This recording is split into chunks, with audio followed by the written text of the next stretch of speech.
Hello students, welcome to the last part of Aryabhat Ganit Challenge 2023 detailed solution. In this video we are going to discuss last 10 questions of this paper, means question number 31 to question number 40. Without wasting our time, let's start with our question number 1. A group of friends decided to go on a picnic and budgeted rupees 96 for food expenses. Unfortunately, 4 friends could not make it to the picnic. As a result, the remaining friends had to chip in an additional rupees 4 each to cover the cost. How many friends attended the picnic in total? तो students मान लो x friends decided to go on that picnic और उनका total budget इतना बना था food expense का 96 rupees. तो हम यहाँ पर स्टूडेंट्स एक फ्रेंड का शेयर यहाँ पर फाइंड आउट कर लेंगे. एक फ्रेंड का शेयर कितना होगा 96 बाय एक्स रुपीज़. अब सेकंड केस में क्या हुआ कि 4 friend could not make it to the picnic, मतलब 4 फ्रेंड्स उस पिकनिक पे नहीं गए. तो अब टोटल जो उस पिकनिक पे गए वो कितने x-4. तो जो उनका फूड बजट था, फूड एक्सपेंस था 96 रुपीज़ का, वो अब x-4 फ्रेंड्स में डिवाइड होगा. तो स्टूडेंट्स हर एक फ्रेंड का इतना शेयर होगा. अब कहा हुआ है कि ये जो एक का शेयर आया, this is additional 4 rupees each to cover the cost. मतलब कि जो पहले लग रहा था इनका, इससे ये कोस्ट 4 रुपये ज़्यादा है. It means subtraction of this to cost is equals to 4. यहाँ से स्टूडेंट्स हम एक्स की वैल्यू फाइंड आउट कर लेंगे. We will get our answer. एकदम सिंपल सा क्वेश्चन था. तो स्टूडेंट्स डिनोमिनेटर में हम एलसीएम लेंगे. एलसीएम लेने के बाद यहाँ पर आएगा x into x-4. In numerator you get 96x minus 96x plus 384 and this is equals to 4. ये यहाँ पर कैंसिल आउट हो जाएगा और स्टूडेंट्स आपके पास आ जाएगा 384 इज इक्वल्स टू, इसको जब आप मल्टीप्लाई करके लिखेंगे तो 4 यहाँ ऑलरेडी है और मल्टीप्लाई करने के बाद you get x² minus 4x. इसको थोड़ा सोल्व करेंगे, हमारे पास आ जाएगा 4x² minus 16x and minus 384 is equals to 0. Then x² minus 4x minus 96 is equals to 0. अब ये क्वाड्रेटिक इक्वेशन आ चुकी है आपकी. इसको स्टूडेंट्स हम सोल्व करेंगे मिडिल टर्म फैक्टराइजेशन. तो ऐसे दो फैक्टर्स जिनका सम आए 4 माइनस 4 और मल्टीप्लिकेशन आए 96, ऐसे दो नंबर से 12 एंड 8. अब क्योंकि -4 रिक्वायर्ड है बीच में, तो आपको -12 और +8 यूज़ करना पड़ेगा यहाँ पे. So x² minus 12x plus 8x minus 96 equals to 0. From first two terms you can take x common, so x into x minus 12 plus 8 into x minus 12 is equals to 0. यहाँ से students x की दो values आएंगे आपकी 12 and -8. तो आपको पता है क्योंकि हमने x क्या माना था, नंबर ऑफ फ्रेंड्स, तो माइनस नहीं हो सकती आपकी x की वैल्यू, तो -8 इज एलिमिनेटेड. सो x की वैल्यू यहाँ से कितने आ चुकी है 12. अब हमें फाइंड आउट क्या करना वो देखो. How many friends attended the picnic in total. 12 friends ने स्टार्टिंग में डिसाइड किया था कि they will go on a picnic, but 4 friends could not make it. So जो रिमेनिंग आपका 12 माइनस 4 कितना बचा 8 फ्रेंड्स उस पिकनिक पे गए होंगे. तो 31st का आपका आंसर रहेगा correct option A. Next question में चलते हैं अभी. 32nd question. In a mixture of 40 litres the ratio of milk to water is 9:1. Another 2 liters of water is added to the mixture. Find the ratio of milk to water in the new mixture. Students starting में 40 litres का mixture है और इसमें milk और water का है ratio 9:1. तो इसमें अगर आप ध्यान से देखेंगे तो 36 लीटर्स रहेगा milk and 4 litres of water is present in this mixture of 40 litres. 40 litres को हम ऐसे डिस्ट्रीब्यूट कर सकेंगे. इसके बाद कहा हुआ है कि अनदर 2 liters ऑफ वाटर. अगर 4 लीटर में हम 2 लीटर और मिला देंगे तो ये वाटर कितना हो जाएगा अभी 6 लीटर्स और मिल्क सेम है, is added to the mixture. तो स्टूडेंट्स टोटल आपका हो जाएगा 42 litres and 36 litres milk and 6 litres of water. Now find the ratio of milk to water. तो 36/6 this is equals to 6/1 and this is equals to 6:1. Option D is correct. तो ये आपका होगा question number 32. एकदम easy question था. Next question की तरफ बढ़ते हैं हम. 33rd question. ये स्टूडेंट्स अगर आप डायरेक्ट सोल्व करने लग जाओगे इस क्वेश्चन को तो आप कर भी नहीं पाओगे और बहुत ही ज़्यादा लेंथी हो जाएगा. आप हो सकता है 15-20 मिनट इसी में लगे रहें. तो इसको एक ट्रिक से सोल्व करना है आपको. क्या ट्रिक आपकी, आप 1/45 1/55 प्लस 1/65 हर एक टर्म में आप इस नंबर को देखेंगे हर एक टर्म में. तो सपोज कि ये जो टर्म आपकी है this is x, so this is also x, this is also x and this is also x. अब यहाँ पर एक नंबर और बचा है 1/75, इसको भी हम मान लेते हैं कि ये है y और ये भी क्या है y। तो अब हम देखेंगे स्टूडेंट्स कि हमें क्या इवेल्युएट करना है। यहाँ पर 1 + x इंटू यहाँ पर students x + y, then minus, यहाँ पर माइनस है 1 + x + y इंटू एक्स। तो इसको हम सोल्व करके देखते हैं और देखेंगे कि आंसर हमारा क्या आता है। यहाँ पर स्टूडेंट्स इसको मल्टीप्लाई करेंगे, ये सिंपली दो लीनियर एक्सप्रेशंस का मल्टीप्लिकेशन है, तो ये आप लोगों को ऑलरेडी पता होगा x + y। हमने पहले 1 को मल्टीप्लाई किया इन दोनों से, तो आगे आपके पास x + y, then x into x x² plus x into y xy minus. अब x को इन तीनों नंबर से मल्टीप्लाई करेंगे तो -x -x² माइनस xy, क्योंकि स्टूडेंट्स माइनस साइन बाहर है तो तीनों ये माइनस के हो जाएंगे। अब आपको पता है कि सेम नंबर और अपोजिट साइन के अगर यहाँ पर आपके पास टर्म्स होंगी तो वो कैंसिल आउट हो जाएंगी। x से x कैंसिल आउट हो गया, x² से x² एंड प्लस xy से -xy कैंसिल आउट हुआ, तो आपका लास्ट में आपका आंसर आ जाएगा y। और y हमने क्या माना था यहाँ पर, y = 1/75। So option A is correct. ठीक है, ये हुआ आपका क्वेश्चन नंबर 33। इजी क्वेश्चन है ये भी, अगर आप इस ट्रिक से करेंगे तो। Next question 34th, the area of the figure formed by 3 squares having integral sides is 142, find the length AH। यहाँ पर ये 3 स्क्वायर आपके पास गिवन है और इन तीनों का एरिया आपके पास गिवन है कि 142 है, तो आपको इसकी साइड बतानी है कि AH की लेंथ कंप्लीट कितनी होगी। तो मीन्स स्टूडेंट्स जनरली आपको ये फाइंड आउट करना है कि इन तीनों स्क्वायर्स की साइड्स क्या क्या पॉसिबल हैं, तभी आप बता पाएंगे कि AH टोटल कितनी लेंथ की होगी। तो स्टूडेंट्स आप ऐसे 3 स्क्वायर देखो, मतलब ऐसे 3 स्क्वायर नंबर देखो जिनका सम 142 रहे, तो आप हिट एंड ट्रायल से इस क्वेश्चन को इजीली कर पाएंगे। सबसे पहले आप देखेंगे 9 का स्क्वायर कितना होता है 81। अब 81 अगर इसमें से माइनस करते हैं हम तो हमारे पास कितना बचेगा 1 एंड 6 61। तो स्टूडेंट्स 61 में से अगर 6 का स्क्वायर आप माइनस करोगे, 6 का स्क्वायर कितना होगा 36 इसमें से माइनस करेंगे तो कितना आएगा 25 which is equals to 5 square. तो आप समझ जाएंगे कि ये जो छोटे वाला स्क्वायर है इसकी साइड है 5, देन ये जो सेकंड स्क्वायर इसकी साइड है 6, और जो यहाँ पर लार्जेस्ट साइड का स्क्वायर है इसकी साइड कितनी होगी 9। और इन तीनों का सम देखो आप 6 + 9 + 5 this is equals to 20 centimetre. तो ऑप्शन बी में आपको दिख रहा होगा 20, this is your correct answer. Next question पे चलते हैं। In the given figure a solid is made up of a pyramid and prism. यहाँ पर इसकी बात हो रही है। The base of the prism is a right angle triangle, ये है right angle triangle, right angle at B पे यहाँ पर राइट एंगल बना हुआ है। FC, AD and EB are vertically above the base. FC, AD and EB ये तीनों वर्टिकल लाइंस आपको दिख रही होंगी और इस पे परपेंडिकुलर है ये, क्योंकि ये हॉरिजॉन्टल है तो ये परपेंडिकुलर, मतलब यहाँ पर इनके जो एंगल्स बने हुए कितने हैं 90 डिग्री के एंगल्स है सारे।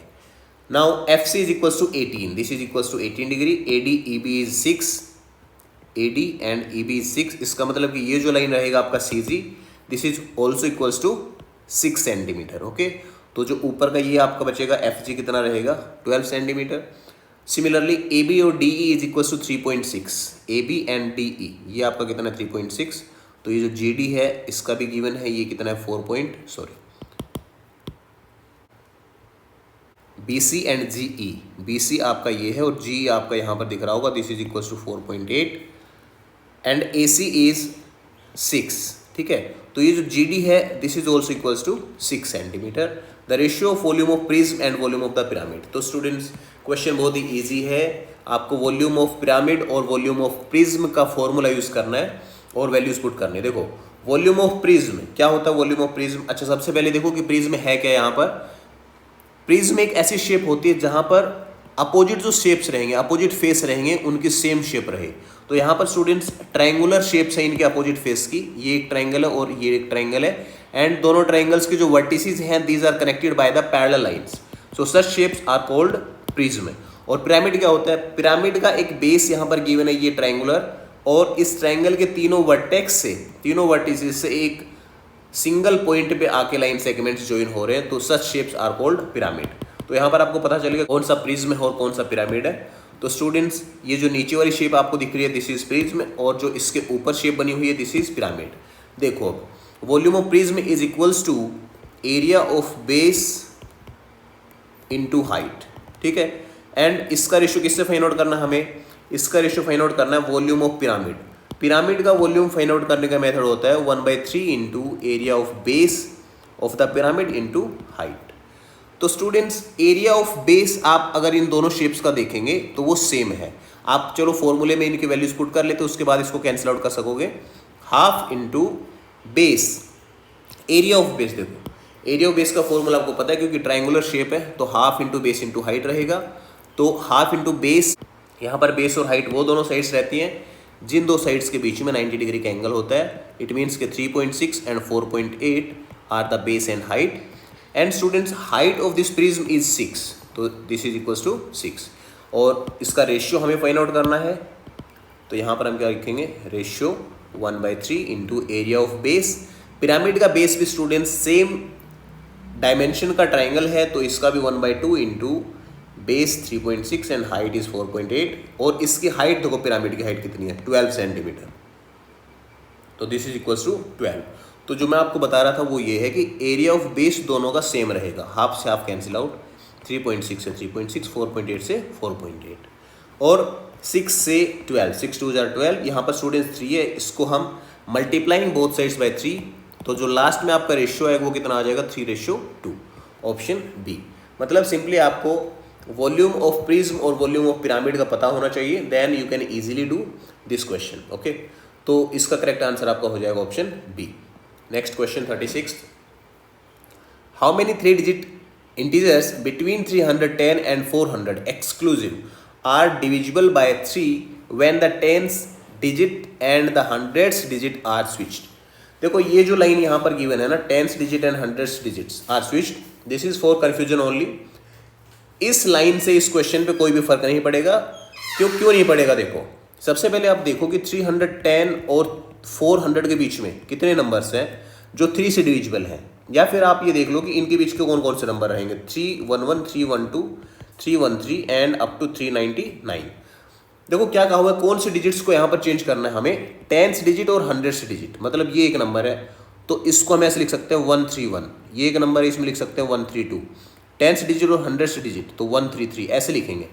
तो स्टूडेंट्स 3 का डिविजिबिलिटी रूल होता है एक कि sum of the digits is divisible by 3 then the number is divisible by 3। तो स्टूडेंट्स अगर ये नंबर डिविजिबल होगा तो ये नंबर भी डिविजिबल होगा 3 से, ठीक है। तो कॉन्सेप्ट सेम रहेगा। अगर हम डिजिट्स को इंटरचेंज भी करते हैं तो फर्क नहीं पड़ेगा कि वो नंबर क्या है। अगर ये नंबर डिविजिबल है तो ये भी number, means after interchanging the digits the number is also divisible by 3। तो हम अगर देख लेंगे कि 310 और 400 के बीच के कितने नंबर 3 से डिविजिबल हैं, वही हमारा आंसर हो जाएगा। और स्टूडेंट्स इन नंबर्स को हम कैसे चेक करते हैं आपको पता है, जस्ट डिवाइड 400 बाई 3, आपके पास कितना आएगा 133, मीन्स 400 से कम जितने नंबर हैं 1 से लेके वो है 133 जो कि डिविजिबल हैं किससे, 3 से। अब क्योंकि हमें 310 से स्टार्ट करना है तो 310 को डिवाइड करना पड़ेगा 3 से। So if you divide 310 by 3 you get 103। Students 310 से कम नंबर जो 3 से डिविजिबल है वो है 103 और टोटल 400 तक के नंबर है वो है 133।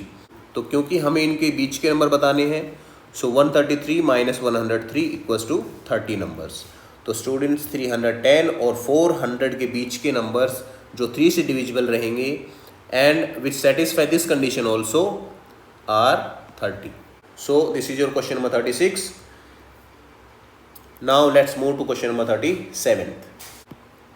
S is a sequence S1, S2, S3 and Sn in which every term after the first one is 1 less than 3 times the previous term. If S5 minus S3 is equals to 28, which of the following is the first term in the sequence? Question students easy है but हाँ थोड़ा सा lengthy आपका जरूर रहेगा। क्यों रहेगा lengthy अभी देखते हैं। यहाँ पर जो पहले कंडीशन गिवन है उसके अकॉर्डिंग हम टर्म्स को लिख लेते हैं। पहले क्वेश्चन में कहा हुआ है कि every term after the first, मतलब सेकेंड टर्म से लेके इस कंडीशन को वो सारी टर्म्स फुलफिल करती हैं। Every term is 1 less than 3 times the previous term. तो सेकेंड टर्म की प्रीवियस टर्म कौन सी है, first term which is S1, तो इसका 3 टाइम्स और इससे 1 कम। इट मीन्स कि S2 is equals to 3S1 minus 1 and S3 is equals to 3S2 minus 1 and S4 is equals to 3S3 minus 1. Similarly S5 is equals to 3S4 minus 1. अब यहाँ पर students S5 minus S3 given है, so S5 को we can write 3S4 minus 1 and minus S3 को हम क्या लिख सकते हैं, यहाँ देखिए 3S2 minus 1 and this is equals to 28. ये ऑलरेडी हमारे क्वेश्चन में गिवन है. अब स्टूडेंट्स जो LHS में आपको S4 और S2 दिख रहा है, इनको हमें इस कंडीशन का यूज करके S1 में कन्वर्ट करना पड़ेगा. तो ये थोड़ा सा लेंथी पार्ट आपका रहेगा. 3 इंटू S4 को हम क्या लिख पाएंगे, 3S3 माइनस 1 ऑलरेडी यहाँ पर है, देन माइनस 3 इंटू S2 की जगह मैं क्या लिख दूँ यहाँ पर, S2 की जगह हम लिख सकते हैं 3S1 minus 1 and minus 1 equals to 28. Again students मैं यहाँ पर अगर इसको मल्टीप्लाई करके लिखता हूँ तो कितना आएगा, 9S3 minus 3 minus 1 minus 9S1 and plus 3 plus 1. ये स्टूडेंट्स कंप्लीट ब्रैकेट के अंदर रहेगा क्योंकि माइनस के अंदर ही कंप्लीट ब्रैकेट था, तो ये जो माइनस 1 है ये भी ब्रैकेट के अंदर. तो स्टूडेंट्स ये -4 ये +4 ये हो जाएंगे कैंसिल आउट, और लास्ट में आपके पास क्या बचेगा, ये 9S3 minus 9S1 equals to 28. अब अगेन स्टूडेंट्स ये जो S3 गिवन है इसको सोल्व करेंगे. 9 into 3S2 minus 1 minus 9S1 equals to 28. यहाँ पर इसको मल्टीप्लाई करेंगे तो 27S2 minus 9S1 equals to 28. अब स्टूडेंट्स S2 को जब आप कन्वर्ट करेंगे S1 में तो आपका क्वेश्चन सॉल्व हो जाएगा. 27 into 3S1 minus 1 minus 9S1 is equals to 28. तो स्टूडेंट्स इसको जब थोड़ा वो सॉल्व करेंगे तो आएगा 81S1 minus 27 minus 9 minus 9S1 equals to 28. 81S1 minus 9S1. So this is equals to 72S1 minus 36 is equals to 28. 72S1 is equals to 28 plus 36. This is equals to 8 plus 6 4 and 6. तो last में जो आपकी equation आई वो है 72S1 equals to 64. So S1 is equals to 64 by 72. 8 8s are 64, 8 9s are 72. तो 8 by 9 is your first term. और यहाँ पर स्टूडेंट्स आपसे पूछा है फर्स्ट टर्म, तो 8 by 9 is the correct answer. अगर स्टूडेंट्स इसमें आपको कन्फ्यूजन है तो इस वीडियो को रिवाइंड करके देख लेंगे, आपको ये कॉन्सेप्ट क्लियर हो जाएगा. ठीक है, तो इसका correct answer option B.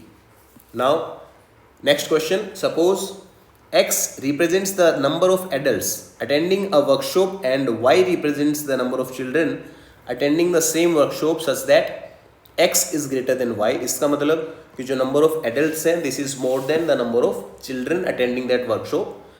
It is known that the total number of attendees is 20. Adults plus children is equals to 20 and the product of the number of adults. देखो यहाँ पर दोनों का sum x plus y is equals to 20 and the product is equals to 64 लिखा हुआ है, and the product of number of adults and the children is 64.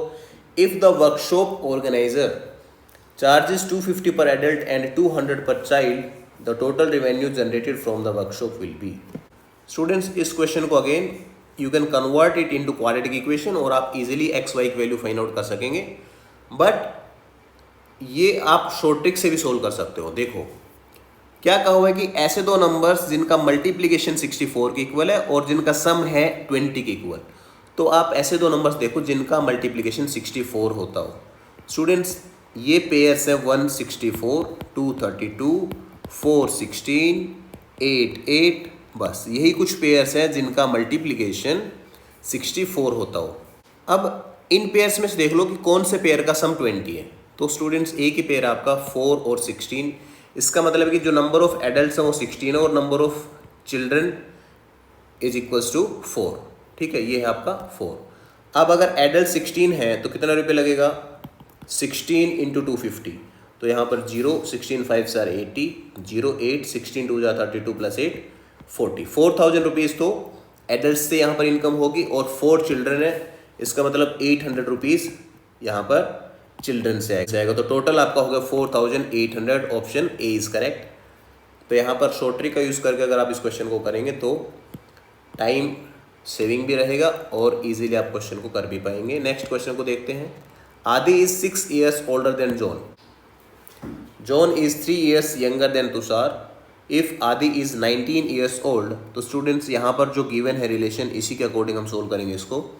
आदि is 6 years older than John, तो late John is x years old, so आदि will be of x plus 6 years. यहाँ पर लिखा हुआ है कि आदि 6 साल बड़ा है इससे। And John is 3 years younger than Tushar, मतलब तुषार की एज जॉन की एज से 3 साल ज़्यादा है, ठीक है। John is 3 years younger than का हुआ है, इसका मतलब इसकी एज होगी x plus 3। And Aadi is equals to 19 years old, तो x plus 6 is equals to 19, तो x की वैल्यू यहाँ से कितनी आ जाएगी 13। हाउ ओल्ड इज तुषार, तो स्टूडेंट्स तुषार है x plus 3 एंड x की वैल्यू आपने फाइंड आउट करी है 13, तो 13 plus 3 equals to 16, option B is correct. Last question देखते हैं स्टूडेंट्स, आर्यभट्ट गणित चैलेंज 2023 का। If x plus 9 into x plus a equals to x square plus b plus 6x plus 45 is true for all values of x, what is the value of b? तो यहाँ पर x के अलावा students a और b दो unknown variables given है, इनमें से आपको b की वैल्यू फाइंड आउट करनी है। देखो कैसे करेंगे, इसको थोड़ा सिंप्लीफाई करेंगे, जो इक्वेशन गिवन है आपके पास आंसर आ जाएगा। देखो from LHS we can find out x square plus ax plus 9x and plus 9a equals to x square plus b plus 6 into x plus 45। Students जिस फॉर्मेट में right hand side given है उसी format में हम LHS को convert करेंगे। तो x square plus यहाँ पर हम x को कॉमन ले लेंगे यहाँ से, तो a plus 9 into x plus 9a equals to x square plus b plus 6 into x plus 45। अब क्योंकि दोनों इक्वेशंस इक्वल हैं so coefficients will be equal, तो जो कांस्टेंट टर्म है 9a this is equals to 45। तो यहाँ से स्टूडेंट्स आपकी जो a है इसकी वैल्यू आ जाएगी 45/9, दिस इज इक्वल्स टू 5।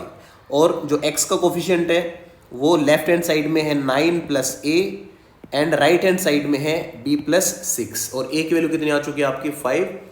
तो 9 plus 5 14 is equals to b plus 6, so b is equals to 14 minus 6 and b is equals to 8। तो स्टूडेंट्स आपका ऑप्शन बी में है 8, this is your correct answer. इसी के साथ आपके ये 10 क्वेश्चंस भी कंप्लीट होते हैं एंड आई होप स्टूडेंट्स कि आपको ये सारे क्वेश्चंस अच्छे लगे होंगे और आपको इनका सॉल्यूशन भी समझ आया होगा। So that's all for today, stay tuned for more updates. Thank you students.